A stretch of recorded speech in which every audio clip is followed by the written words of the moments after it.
દર્શક મિત્રો, મહામંથન મંતવ્ય ન્યૂઝમાં આપનું સ્વાગત છે। ભાવનગરમાં દુકાનની આગળ મૂકેલું ડસ્ટબિન આરોપીઓ દ્વારા પાડી દેવામાં આવતા વિવાદ વકર્યો હતો ને આ ઘટનામાં છરીઓ ચાલી છે ને વાત છે તે ગંભીરતા સુધી પહોંચી છે। ઘટનાની જો વાત કરીએ તો શહેરના સરદારનગર વિસ્તારમાં 50 વારિયા એરિયામાં ઘોઘા સર્કલ પાસે રામ ઓર શ્યામ કરીને એક આઈસ ગોલાની દુકાન છે તે ફરિયાદી ધરાવે છે। તેમના ત્યાં રાત્રિ દરમિયાન આરોપી ધાર્મિક રાજેશ વાજા અને તેનો મિત્ર ક્રિશ ઉર્ફે કુલદીપ વિશાલ ચૌહાણ આવે છે ને અચાનક આ દુકાન પર આવીને મસ્તી કરવા લાગે છે અને જે કચરાનું ડસ્ટબિન હતું તેને પાટું મારીને પાડી દે છે।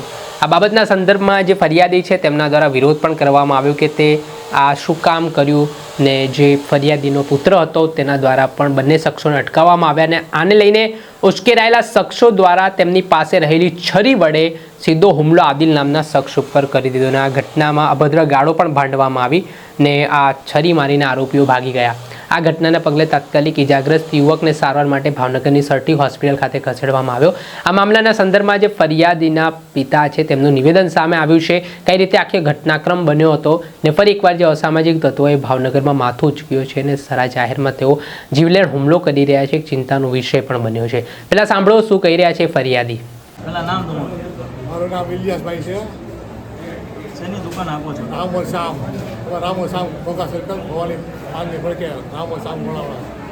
શું બનાવ બન્યો અત્યારે?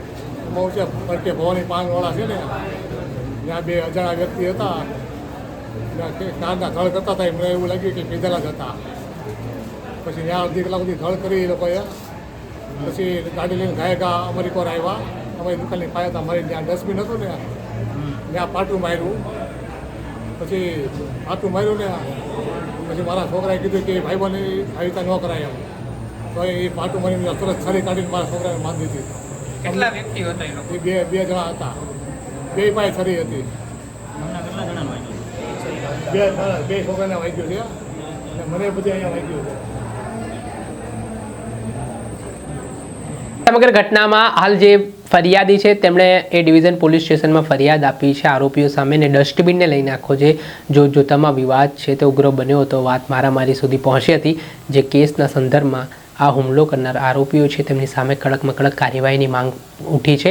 જોવાનું રહ્યું કેટલા સમયમાં હાલ આ બાબતના સંદર્ભમાં પોલીસ દ્વારા કાર્યવાહી કરવામાં આવે છે અને કેટલા જલ્દી આરોપીઓની ધરપકડ। મિત્રો, આ અહેવાલ દર્શાવી રહ્યા છે ભાવનગરથી અમારા સંવાદદાતા ફિરોઝ મલિક। આવા જ વિડીયો જોવા માટે મહામંથન મંતવ્ય ન્યૂઝ જોતા રહો, લાઇક કરો અને વધુમાં વધુ શેર કરો।